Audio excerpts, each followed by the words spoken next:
الحمد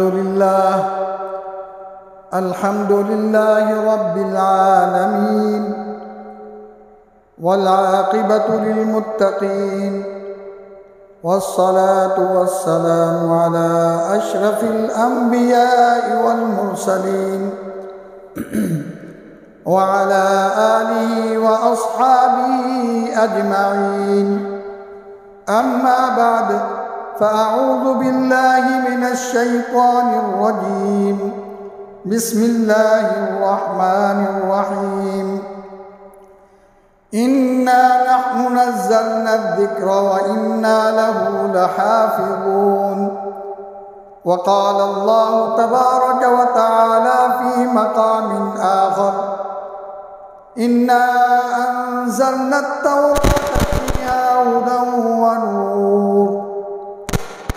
وقال النبي صلى الله عليه وسلم: من قرأ حرفا من كتاب الله فله حسنة، فالحسنة 10 أمثالها. لا أقول ألف لام ميم حرف، بل ألف حرف ولام حرف وميم حرف، أو كما قال عليه الصلاة والسلام. اللهم صل على محمد وعلى آل محمد كما صليت على إبراهيم وعلى آل إبراهيم إنك حميد مجيد. اللهم بارك على محمد وعلى آل محمد كما باركت على إبراهيم وعلى آل إبراهيم إنك حميد مجيد. سبحان ربك رب العزة عما يصفون وسلام على المرسلين الحمد لله رب العالمين. جناب میرے انتہائی قابل قدر بزرگوں، دوستوں، عزیزوں، اللہ تعالی اس خاص فضل فرمایا ہے کہ رمضان کی ساعت تم کو سمیٹنے کا بہترین طریقہ انہوں نے اپنایا ہے۔ اس بار میں آپ نے تہہ دل سے ان کو مبارکباد پیش کرتا ہوں۔ پڑھنے والے حافظ صاحب کو بھی اور سننے والے سامعین سب کو جو ہے میں اس پر خراج تحسین پیش کرتا ہوں کہ اللہ تعالیٰ نے ان کو یہ سعادت نصیب فرمائی ہے کہ انہوں نے قرآن پاک کو اول تا آخر یہ سنا ہے، اور قرآن پاک اللہ پاک کی عظیم کتاب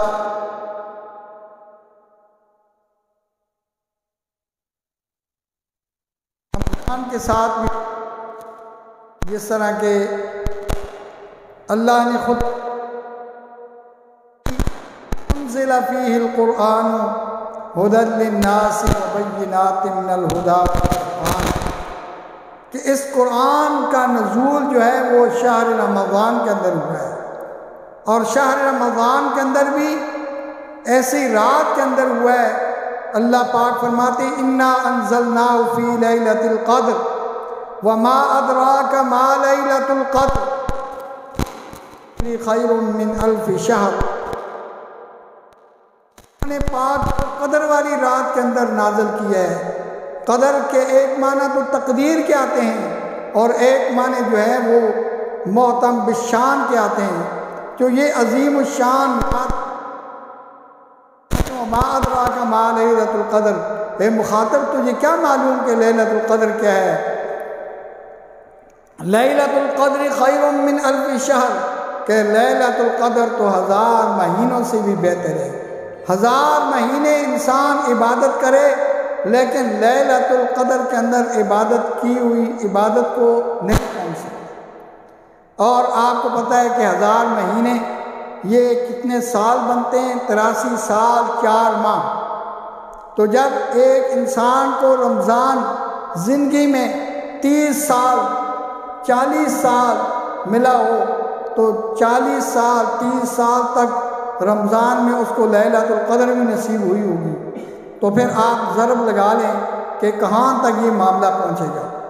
اور ابھی جو میں نے آپ کے سامنے قرآن پاک کی آیت تلاوت کی ہے، اللہ تعالیٰ فرماتے ہیں کہ یہ قرآن پاک ہم ہی نے نازل کیا اور ہم ہی اس کی حفاظت کرنے والے ہیں۔ یوں تو اللہ پاک نے اس قرآن پاک کے نزول سے پہلے کچھ اور آسمانی کتابیں بھی بھیجیں، جس میں سر فہرست تورات ہے، انجیل ہے، زبور ہے۔ ان سب کو اللہ نے نازل کیا ہے، سب اللہ تعالیٰ کی طرف سے یہ نازل کردہ ہیں، لیکن ان کی حفاظت اللہ پاک نے آپ نے ذمہ نہیں لی، بلکہ انسانوں کے ذمہ میں لگائی۔ اور پھر آپ کو پتہ ہے کہ انسان ایک کمزور پیدا ہوا ہے، تو اس کی کمزوریاں ہر طرف ہوتی ہیں، تو انہوں نے اپنی کمزوریاں یہاں بھی دکھائیں، کتابوں کے اندر رد و بدل کیا، تحریف کی، اور وہ کتابیں کیونکہ اللہ کے علم میں بھی وہ ایک محدود وقت تک کے لیے تھی۔ اصل میں تو اللہ پاک نے اپنے حبیب کو شان بخشنی تھی کہ آپ نے حبیب کو ایسی کتاب عطا کرنی تھی کہ جہاں اللہ کے نبی کریم صلی اللہ علیہ وسلم، محمد صلی اللہ علیہ وسلم کی نبوت نے قیامت تک جاری رہنا تھا، تو وہاں ان پر اترنے والی کتاب بھی قیامت تک پڑھی جانی تھی۔ اس لیے جب اس کے نزول کا وقت آیا تو اب اللہ پاک نے اس کی حفاظت بندوں کے ذمہ نہیں بلکہ آپ نے ذمہ لگائی۔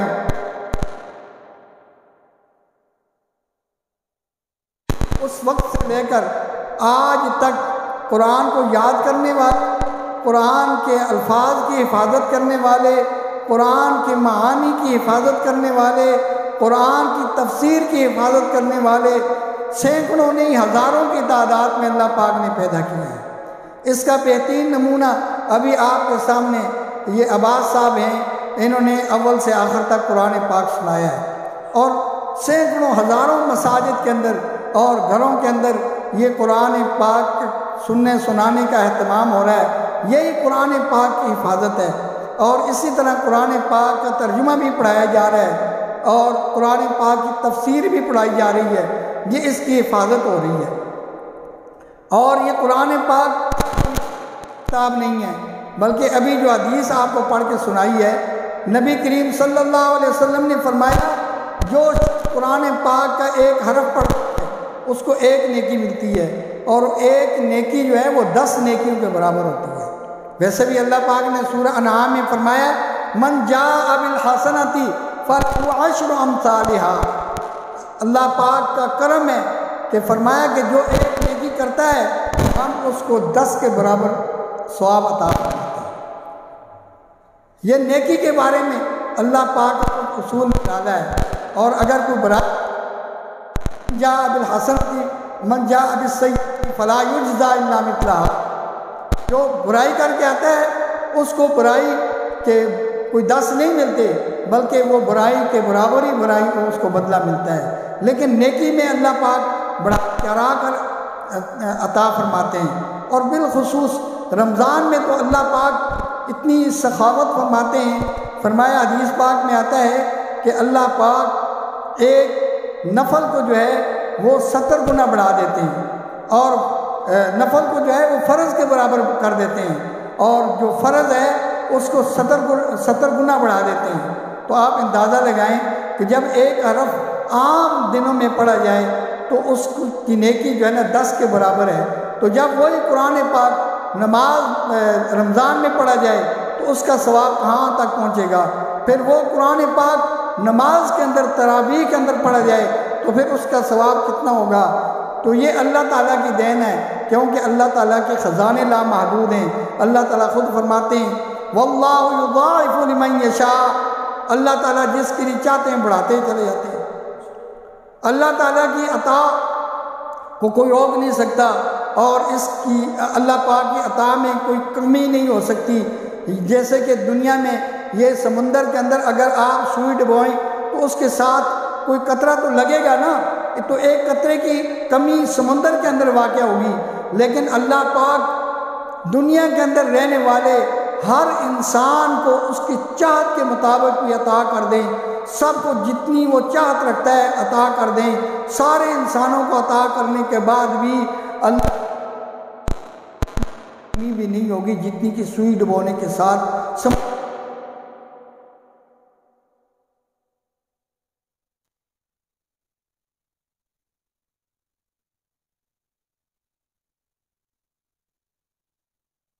اس سے فائدہ نہیں اٹھا سکتے۔ حالانکہ یہ رمضان ہمیں اللہ پاک ایسا عطا فرماتے ہیں جس کا پہلا عشرہ رحمت سے بھرپور ہوتا ہے، دوسرا عشرہ مغفرت سے بھرپور ہوتا ہے، اور تیسرا عشرہ جو ہے وہ جہنم سے آزادی سے بھرپور ہوتا ہے۔ تو ہم تو نہ رحمت سمیت سکتے ہیں، نہ ہی بخشش کروا سکتے ہیں، اور نہ ہی پھر جہنم سے آزادی حاصل کر سکتے ہیں۔ تو اس سے بڑی بد نصیبی کوئی نہیں ہو سکتی۔ اور یہ راتیں پھر یہ لیلۃ القدر جس کے اندر قرآن پاک کا نزول ہوا، لیلۃ القدر کو شان بھی نزول قرآن کی وجہ سے حاصل ہوئی ہے، اور یہ لیلۃ القدر کو یہ آخری عشرے کی 5 راتوں کے اندر 5 تاک راتوں کے اندر رکھ دیا گیا ہے، اور یہ پوری رات ہوتی ہے۔ اللہ تعالیٰ فرماتے ہیں حتیٰ مطلع الفجر کہ یہ سورج کے غروب ہونے سے شروع ہوتی ہے اور طلوع فجر تک جو ہے نا یہ رہتی ہے۔ یہ نہیں ہے کہ خاص طور پہ یہ ہم بچپن میں سنا کرتے تھے کہ لیلۃ القدر جو ہے وہ تھوڑی دیر کے لیے ہوتی ہے، ایسی ہوتی ہے ویسی ہوتی ہے۔ نہیں، ایسا نہیں ہے۔ جب ہم نے پڑھا تو ہمیں پتہ چلا کہ یہ پوری رات ہوتی ہے۔ اب جس نے اس رات کے اندر فرض نمازیں ادا کی تو اس نے بھی تو قیام اللیل کا جو ہے لیلۃ القدر کے اندر قیام کا ثواب حاصل کر لیا، اور تراویح پڑھی اس سے بڑی سعادت، اور پھر تہجد پڑھے گا اس سے بڑی سعادت۔ تو بہرحال رمضان اور قرآن یہ ان کا چولی اور دامن کا تعلق ہے۔ قرآن پاک کا نزول رمضان کے اندر ہوا ہے۔ اس کا مطلب یہ ہے کہ قرآن پاک لوح محفوظ سے بیت العزت تک یہ رمضان میں، اور رمضان کی خاص رات لیلۃ القدر میں ہوا ہے، اور پھر اس کے بعد نبی علیہ السلام پر اس کا نزول 23 سالوں میں مکمل ہوا ہے۔ تو اس لیے قرآن پاک پڑھنے پڑھانے والوں کو پریشان نہیں ہونا چاہیے۔ کوئی پڑھنے لگتا ہے کہ جی اتنا عرصہ ہو گیا ہے تو میں نے یہ مکمل نہیں کیا۔ مفتی جمیل صاحب رحمہ اللہ کے بارے میں نے سنا ہے، یہ سنی بات ہے، پتہ نہیں کس حد تک ٹھیک ہے۔ ان کا ایک بیٹا تھا، قرآن پاک نہیں آ رہا تھا، قاری صاحب نے کہا کہ آپ کے بیٹے کو قرآن پاک نہیں آ رہا، تو انہوں نے فرمایا قاری صاحب بتلائیں کہ قرآن پاک کتنے عرصے میں نازل ہوا ہے؟ انہوں نے عرض کی کہ 23 سالوں میں۔ فرمایا کہ 23 سال تک آپ اس کو پڑھائیں اور اس کے بعد پھر میں دیکھ لوں گا۔ تو مفتی صاحب کا یہ خلوص تھا، تو 1 سال میں اللہ نے کیا ان کا بیٹا پھر حافظ ہو گیا۔ اللہ تعالیٰ نے جب اللہ تعالیٰ دینے پہ آتے ہیں، کرم کرنے پہ آتے ہیں تو پتہ نہیں چلتا، اور بسا اوقات انسان کو یہ چیز نہیں ملتی تو وہ کوشش بھی کرتا ہے۔ بہرحال قسمت کی بات ہے۔ سورہ فاتر میں اللہ تعالیٰ فرماتے ہیں ثم اورثنا الکتاب الذین اصطفینا من عبادنا، کہ ہم نے اس قرآن کا وارث ہونا اپنے بندوں میں سے ان کو بنایا جن کو ہم نے منتخب کیا ہے، جن کو ہم نے چنا ہے۔ ابھی قاری صاحب تلاوت کر رہے تھے ماشاءاللہ اتنی اچھی آواز میں، اللہ پاک ان کی آواز میں مزید ترقی عطا فرمائے۔ تو ان کا بھی انتخاب اللہ پاک نے کیا ہے، یہ اپنی مرضی سے نہیں آئے ہوں گے، ان کو بھی اللہ پاک نے منتخب کیا ہے۔ اور الحمدللہ مجھ ناچیز کو، میں کسی قابل نہیں تھا، اللہ پاک نے مجھے بھی آپ نے اس دین کے لیے، اس دین کی خدمت کے لیے منتخب کیا ہے۔ اللہ پاک سے دعا ہے کہ اللہ پاک ہمیشہ اس دین کا کام کرنے کی مجھے اخلاص کے ساتھ توفیق عطا فرمائے، اور جس کو بھی اللہ نے منتخب کیا ہے اس کو یہ سمجھنا چاہیے کہ یہ ہماری نوکری جو ہے یہ قائم و دائم رہنی چاہیے، اور یہ تب رہے گی کہ جب ہم شکر ادا کریں گے، کیونکہ شکر سے اللہ پاک کی نعمت بڑھتی ہے اور ناشکری سے اللہ پاک کی نعمت کم ہوتی ہے۔ اللہ پاک خود فرماتے ہیں سورہ ابراہیم میں وَإِذْ تَعَذَّنَ رَبُّكُمْ لَئِن شَكَرْتُمْ لَأَزِيدَنَّكُمْ وَلَئِن كَفَرْتُمْ إِنَّ عَذَابِي لَشَدِيدٌ۔ اگر تم شکر ادا کرو گے میری نعمت کا تو میری نعمت میں تمہارے لیے بڑھاؤں گا، اور اگر تم میری نعمتوں کی ناشکری کرو گے تو میرا عذاب بڑا سخت ہے۔ تو اس لیے جتنا بھی شکر کیا جائے، ابھی اس گھر کے اندر انہوں نے قرآن سنا ہے تو اس پر ان کو بھی شکر ادا کرنا چاہیے، جنہوں نے سنایا ان کو بھی شکر ادا کرنا چاہیے۔ تب اگر آئندہ سال ہماری زندگی میں رمضان آئے گا تو اس شکر کا نتیجہ یہ ہوگا کہ ان کو بھی دوبارہ سننے کی سعادت حاصل ہوگی، اور یہ سنانے والے حافظ صاحب جہاں بھی کہیں ہوں گے ان کو بھی سنانے کی سعادت نصیب ہوگی۔ اللہ تعالیٰ سے دعا ہے کہ اللہ تعالیٰ ہمیں قرآن پاک کے ساتھ وابستہ رکھے، اور قرآن پاک کے ساتھ اور قرآن پاک پڑھنے والوں کے ساتھ محبت کرنے کی توفیق عطا فرمائے۔ نبی کریم صلی اللہ علیہ وسلم نے فرمایا کہ 4 میں سے ایک ہو جاؤ، یا تو قرآن پڑھنے والے ہو جاؤ، یا قرآن پڑھانے والے ہو جاؤ، یا قرآن سننے والے ہو جاؤ، یا قرآن پاک کے ساتھ محبت کرنے، پڑھنے والوں کے ساتھ، سننے والوں کے ساتھ محبت کرنے والے ہو جاؤ۔ فرمایا کہ پانچواں نہ بننا کہ ان کی مخالفت کرنے والے نہ بننا، ورنہ ہلاک ہو جاؤ۔ تو یہ ہمارے لیے بڑی سعادت ہے، کسی درجے میں بھی ہمیں قرآن پڑھا رہے ہیں اللہ کا شکر کرنا چاہیے، قرآن پڑھ رہے ہیں اللہ کا شکر ادا کرنا چاہیے، قرآن سن رہے ہیں اللہ کا شکر ادا کرنا چاہیے، اور قرآن پاک پڑھنے والوں کے ساتھ، پڑھانے والوں کے ساتھ، سننے والوں کے ساتھ محبت کر رہے ہیں تو اللہ کا شکر ادا کرنا چاہیے کہ ہم 4 میں سے کسی ایک میں ہیں، اور ایسے نہیں ہے کہ ہم 5 بن جائیں کہ ہم ہلاک ہو جائیں۔ نبی علیہ السلام نے فرمایا کہ ہلاک ہو جائے گا، تو اس سے سچی زبان کوئی نہیں ہو سکتی، تو یقینی ہلاکت ہے۔ تو اللہ تعالی ہمیں اس سے بچائے، اور اللہ تعالیٰ قرآن پاک کے مطابق ہمیں عمل کرنے کی توفیق عطا فرمائے۔ وآخر دعوانا ان الحمد للہ رب العالمین۔